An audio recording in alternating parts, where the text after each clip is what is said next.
تو بہتر ہے کہ لوٹ جاؤ اپنے بزرگوں کی طرف، اپنے بڑوں کی طرف، اپنے نانا دادا کی طرف۔ ابھی مارکیٹ میں سن دو 15 قسم کے فلانا وٹامن، فلانا وٹامن، کیا ہوتا ہے وٹامن؟ یہ جب پرانے دور میں باپ دادا نانا دادی کے دور میں سنا تھا آپ نے وٹامنوں کا اتنا نام؟ کبھی بھی نہیں سنا ہوگا۔ مارکیٹنگ ہے ہر چیز کی، اور جو وٹامن کھا رہے ہو مصنوعی من گھڑت قسم کے، وہ سارے بنتے کس سے؟ کیلشیم کاربونیٹ، مرے ہوئے چونے سے۔ وہ آگے جا کے ڈیفینیٹلی آپ کو آرتھرائٹس دیں گے، آپ کی ہڈیاں خراب کریں گے، رگو نسوں کو خراب کریں گے، گردے پتے میں پتھری دیں گے، اور ایسا بڑے غرق کریں گے کہ نانی دادی یاد آ جائے گی، ہارٹ کی آرٹریز بلاک کریں گے۔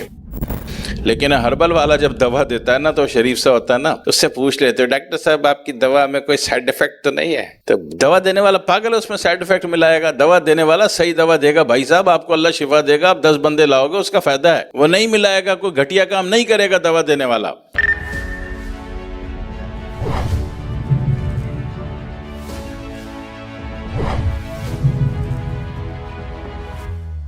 نحمد ونصلی علی رسول الکریم، اما بعد فاعوذ باللہ من الشیطان الرجیم، بسم اللہ الرحمن الرحیم، السلام علیکم ورحمۃ اللہ وبرکاتہ۔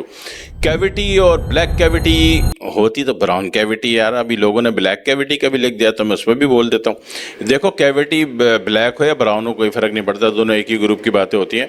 کیوٹی کا جو مسئلہ آ جائے دانتوں میں، تو اس کا جو آسان طریقہ ہے نا، آسان ترین طریقہ جو کہ بہت ہی آسان ہے، وہ ایک تو یہ ہے کہ جو ہم ایکسس کی دوا دیتے ہیں نا، وہ جناب علی ایسڈ ویلیو پر، اور جناب علی ویریکوشل پر، فیٹی لیور پر، ہائیڈروشل پر، ویریکوشل پر، ٹھیک ہے، اور پتے کی پتری پر، گردے کی پتری پر، تو اس کی ایک ہی بوتل کافی ہے ایکسس کی، کہ اس کو بجائے پینے کے نا اس کو ٹوتھ برش پہ گرا لو، ٹھیک ہے، ٹوتھ برش پہ گرا لو اور ایک بڑی چٹکی، اور ایکسس سے دانت برش کرو، صبح شام رات 3 دفعہ کرو، 1 ہفتے لگ کے کرو تاکہ رزلٹ بن جائے۔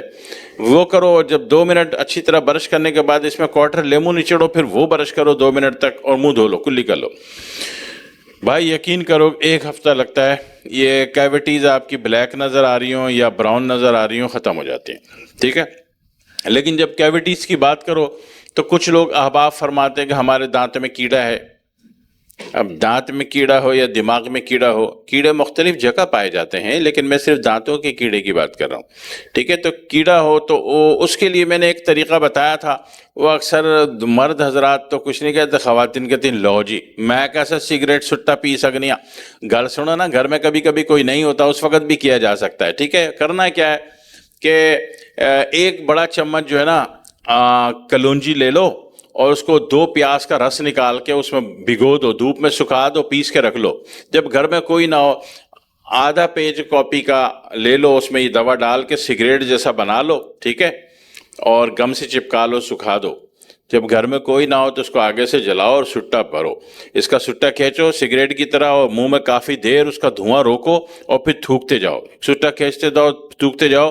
تو دانت کا جو کیڑا ہے، کیڑا سمجھتے ہو؟ کیڑا، دانت کے کیڑے کی بات کر رہا ہوں، دانت کا جو کیڑا ہے وہ خارج ہو جاتا ہے اس سے۔ ہاں جی، یہ بہت مؤثر ترین طریقہ ہے، مجرب ترین عمل ہے، بڑے بزرگوں کا عمل ہے۔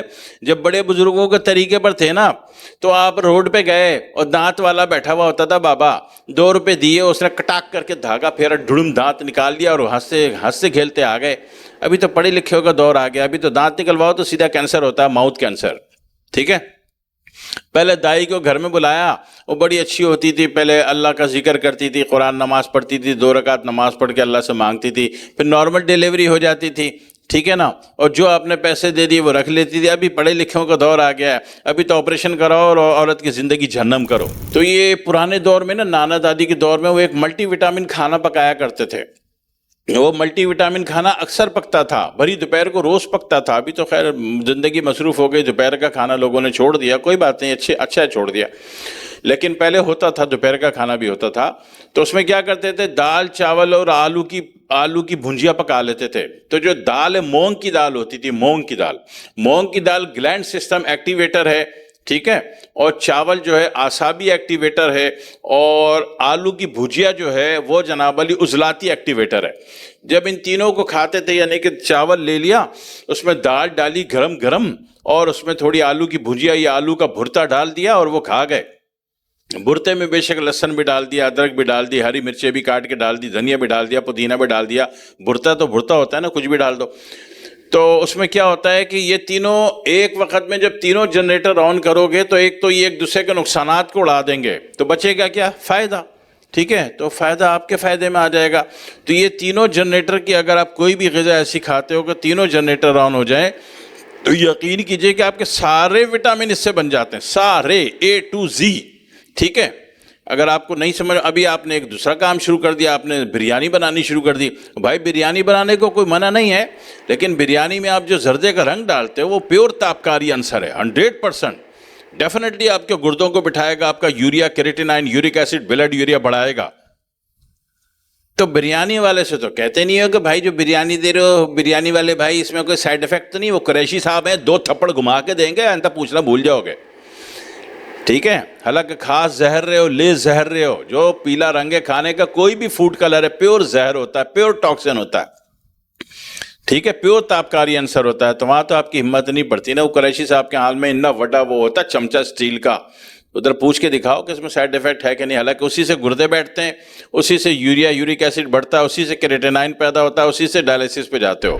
تو زہر خود خرید کے کھا رہے ہو، وہ آپ کی مرضی. ورنہ صحیح کھانا جو تھا جو پورے وٹامن کو پورا کر دے اور آپ کی زندگی کو اچھا کر دے، نارمل کر دے، وہ یہ تھا کہ جناب علی آپ نے دال چاول آلو کا بھرتا یا آلو کی بھجیا کھا لی تو آپ کے سارے وٹامن کے جنریٹر آن ہو جاتے تھے. سارے وٹامن ایسنشل وٹامنز ہوتے ہیں کچھ جو باہر سے پروڈیوس کرنے ہوتے ہیں، تو وہ دال چاول آلو کی بھجیا سے پورے ہو جاتے تھے. اور ان میں نقصانات اس وقت ختم ہو جائے گا جب یہ تینوں چیزوں ایک ساتھ ہوں. ٹھیک ہے نا. اور دال جو ہے وہ مونگ کی ہو، میں نے مسور کی دال نہیں بولی. مسور کی دال پرانے دور میں بڑی فائدہ مند ہوا کرتی تھی، لیکن آج کے دور میں چونکہ بواسیری زہر بہت بڑھ گیا ہے لوگوں میں، کینسر ویلیو بڑھتی جا رہی ہے اور بلڈ میں جو میٹلک ویلیو وہ بڑھتی جا رہی ہے، چونکہ دھواں بڑھ رہا ہے دنیا میں. دھواں بڑھنے سے میٹل ڈپازٹ ہو رہا ہے، ہیوی میٹل ڈپازٹ ہو رہا ہے، ہیوی ٹاکسن ڈپازٹ ہو رہا ہے. لہٰذا بندہ عضلات میں جا رہا ہے، اور عضلات میں جانے کے کارن کیا ہو رہا ہے کہ اسی طرح مصنوعی کیمیکل والی چیزیں کھا رہا ہے. اور زیادہ ہیوی میٹل ڈپازٹ ہونے سے کیا ہو رہا ہے کہ وہ جناب علی بندہ عضلاتی ہو گیا، بواسیری ہو گیا، اس کو کہیں ناک سے خون آ رہا ہے، بی پی ہائی ہو گیا تو ناک سے خون آ رہا ہے، اس کو بواسیر کا خون آ رہا ہے، اس کو فائبرائڈ ہو گیا. ٹھیک ہے جی. تو ان حالات میں جب ہم نے دیکھا کہ ہیوی میٹل بہت بڑھ گیا ہے تو ہم نے کہا کہ بھائی مسور کی دال تو آپ بند کر دیجئے. ٹھیک ہے، تو دال چاول آلو کی بھجیا پکے گی تو اسی طریقے سے پکے گی اور آپ صحیح بھی ہو جاؤ گے، سارے مسئلے بھی آپ کے حل ہو جائیں گے. ٹھیک ہے، کر کے دیکھ لیجئے چند دن، اللہ دل میں زندگی میں تسلی دے دے تو پھر اللہ کا نام لے کے چالو کر دیجئے گا. السلام علیکم ورحمۃ اللہ وبرکاتہ.